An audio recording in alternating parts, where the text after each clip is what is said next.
Assalamualaikum warahmatullahi wabarakatuh. Marilah senantiasa berlindung kepada Allah Subhanahu wa Ta'ala dari syaitan, agar tidak mendengarkan khutbah iblis kelak di hari kiamat. Semoga kita termasuk golongan orang-orang yang tidak mendengarkan khutbahnya iblis di hari kemudian. Iblis menyampaikan khutbahnya di hadapan orang-orang yang mengikutinya yang telah ditetapkan oleh Allah Subhanahu wa Ta'ala masuk ke dalam neraka jahanam.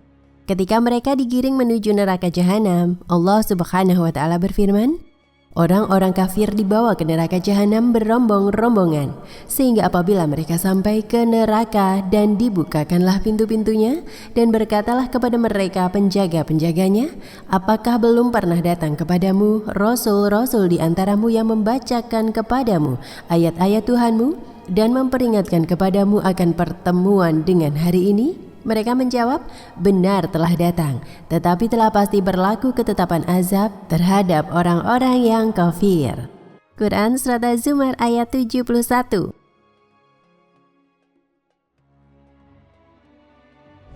Ketika neraka jahanam sudah melihat orang-orang yang akan dimasukkan ke dalamnya dari kejauhan, neraka kemudian semakin bergejolak dan membara, tidak sabar menanti kedatangan mereka. Allah Subhanahu wa Ta'ala berfirman, apabila neraka itu melihat mereka dari tempat yang jauh, mereka mendengar kegeramannya dan suara nyalanya. Quran Surat Al-Furqan ayat 12. Pada hari kiamat, iblis akan menyampaikan khutbahnya di hadapan penghuni neraka. Sebuah khutbah yang menyentuh hati, yang akan membuat mereka semakin bersedih dan sangat menyesal karena mereka mengikuti perintah iblis yang ternyata menyesatkan.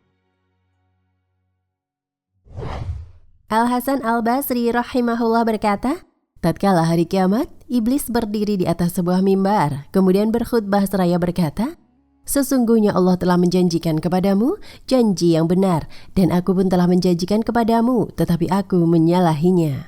Tafsir At-Tabari 16-563. Al-Hafidz Ibnu Katsir rahimahullah berkata, Allah mengabarkan tentang khutbah yang disampaikan oleh iblis kepada para pengikutnya, yaitu setelah Allah memutuskan menghisap para hambanya, kemudian Allah memasukkan kaum mukminin ke syurga dan Allah menempatkan orang-orang kafir ke dalam neraka jahanam. Maka iblis tatkala itu berdiri dan berkhutbah kepada para pengikutnya agar semakin menambah kesedihan mereka, kerugian di atas kerugian, serta penyesalan di atas penyesalan.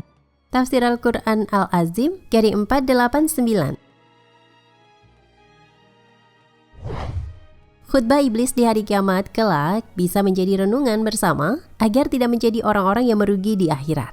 Sebab ketika dilaknat dan dikeluarkan dari surga oleh Allah untuk bersujud kepada Nabi Adam, iblis bersumpah untuk menyesatkan anak cucu Adam hingga akhir zaman.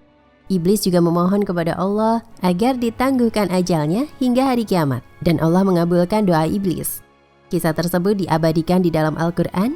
Berkata iblis, ya Tuhanku, kalau begitu maka beri tangguhlah kepadaku sampai hari manusia dibangkitkan. Allah berfirman, kalau begitu maka sesungguhnya kamu termasuk orang-orang yang diberi tangguh. Quran Surat Al-Hijr ayat 36 hingga 37. Setelah itu, iblis lalu berusaha untuk terus menyesatkan manusia dari jalan Allah hingga hari kiamat.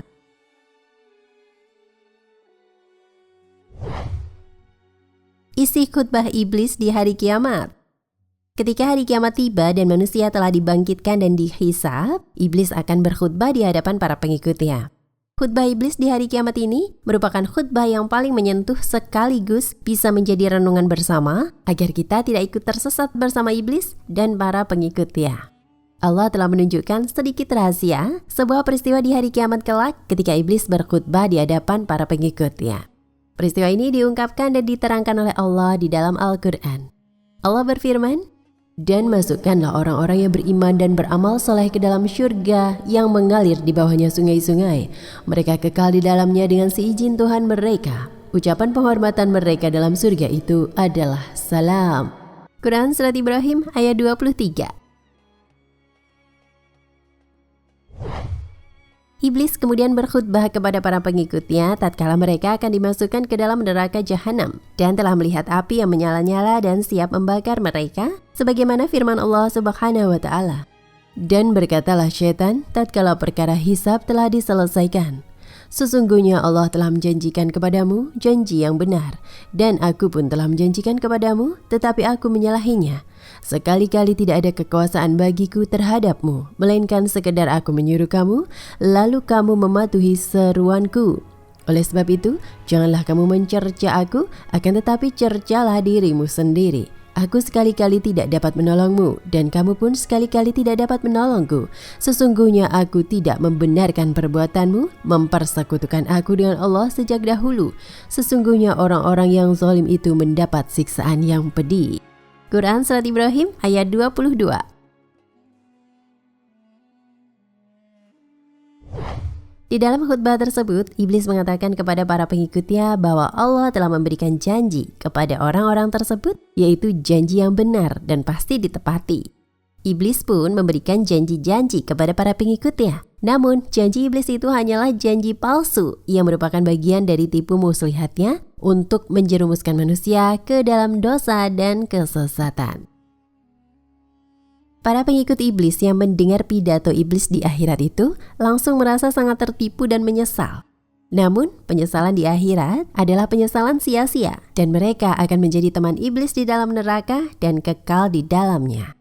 Pemirsa, jangan sampai kita menjadi orang-orang yang menyesal ketika mendengar pidato iblis di hari kiamat kelak. Semoga kita semua selalu dilindungi Allah dari tipu daya iblis.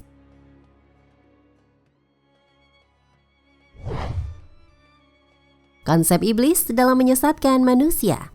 Allah berfirman, "Apakah yang menghalangimu untuk bersujud kepada Adam di waktu aku menyuruhmu?"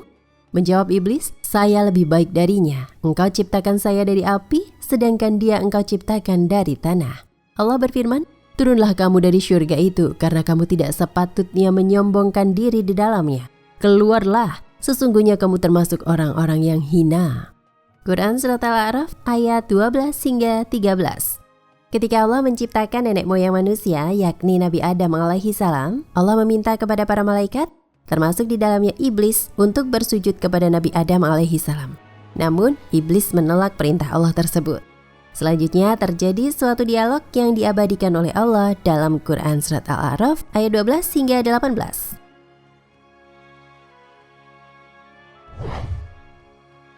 Apakah yang menghalangi iblis tidak mau bersujud ketika Allah memerintahkannya? Iblis mengatakan bahwa dirinya lebih baik dan lebih hebat daripada Adam, di mana Allah menciptakan iblis dari api, sedangkan Adam alaihi salam Allah ciptakan dari tanah. Jawaban iblis tersebut menyebabkan dirinya dikeluarkan dari syurga, tidak lain karena adanya kesombongan dalam dirinya. Demikianlah karakter iblis dan sejenisnya, yaitu sombong atau takabur. Namun, sejatinya mereka itu zoghir atau kecil. Bahwasanya tipu daya dan godaan mereka itu sangat kecil. Setelah diusir, iblis kemudian meminta kepada Allah tangguhan atas kematiannya sampai dengan hari berbangkit. Maka Allah memberikan tangguhan atas kematiannya. Di sini, ahli tafsir berbeda pandangan tentang keturunan iblis. Ada yang menyebutkan bahwa nenek moyang iblis belum mati kecuali keturunannya. Terlepas dari hal itu, bahwasanya kematian iblis dan bala tentaranya ditangguhkan oleh Allah. Tidak cukup sampai di situ, iblis kemudian berjanji bahwa oleh karena Allah telah menyesatkannya, maka pasti kelak iblis dan bala tentaranya akan menghalangi manusia dari jalan Allah yang lurus. Mereka berusaha dengan sekuat tenaga untuk hal itu. Bahkan dalam uraian ayat tersebut dijelaskan juga cara mereka dalam menghalangi manusia dari jalan Allah. Mereka akan mendatangi manusia dari arah depan, belakang, sebelah kanan, dan kiri. Itulah konsep yang digunakan. Mereka memiliki misi, yaitu menyesatkan seluruh manusia dari semua lini. Dan dialog tersebut diabadikan oleh Allah agar menjadi pembelajaran bagi orang-orang yang beriman. Iblis berusaha menjauhkan manusia dari jalan Allah. Dan konsep terakhir yang dijalankan oleh iblis ialah agar manusia tidak mau bersyukur kepada Allah. Potensi yang telah Allah karuniakan atau amanahkan kepada manusia dibuatnya menjadi hilang kesadaran, sehingga manusia menjadi tidak sadar dengan fitrahnya sebagai muslim, tidak sadar lagi bahwa hidupnya telah diatur oleh Allah dan tuntunan berupa wahyu Al-Quran dan Sunnah sebagai pedoman hidupnya. Ketika memperhatikan berbagai kondisi yang terjadi sekarang ini, maka akan banyak menjumpai hal-hal yang sangat memprihatinkan. Apa yang terdapat di dalam Al-Quran dan As-Sunnah sangatlah indah. Namun realisasi atas keindahan tersebut masih belum menjelma dalam kehidupan seorang muslim.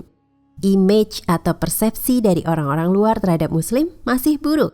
Karena bisa jadi nilai-nilai yang telah dijelaskan di dalam Al-Quran dan As-Sunnah masih jarang dipraktikkan. Sebagai catatan terakhir, pada dasarnya setan maupun iblis seharusnya mencerdaskan manusia. Karena semuanya sudah jelas berdasarkan keterangan dari Allah di atas. Sangat aneh ketika banyak manusia yang masih mau diperbudak oleh iblis menjadi temannya, sahabatnya, bahkan menjadi pelaku gerakan-gerakan di muka bumi. Padahal sudah jelas konsep iblis dalam mengganggu seperti apa. Dan bahwa Allah juga sudah menjelaskan konsep atau jalan hidup yang harus ditempuh seorang beriman agar dapat selamat dari bujuk rayu iblis dan bala tentaranya itu. Bahkan konsep bertahan dengan nilai-nilai keimanan sebagaimana banyak dijelaskan dalam Al-Quran maupun hadis-hadis Rasulullah SAW. Pertanyaannya ialah, maukah melaksanakan konsep yang Allah berikan itu atau tidak? Apabila jawabannya tidak mau dan justru mengikuti langkah-langkah iblis, maka konsekuensinya ada pada ayat ke-18 surat Al-A'raf tersebut, yakni mereka akan menjadi penghuni jahanam. Nauzubillahi min dzalik. Semoga Allah Subhanahu wa taala menjaga dan melindungi kita dari tipu daya iblis laknatullah. Wallahu a'lam bishawab. Nah pemirsa Ensiklopedia Al-Fatih, sampai di sini perjumpaan kita kali ini. Semoga menginspirasi.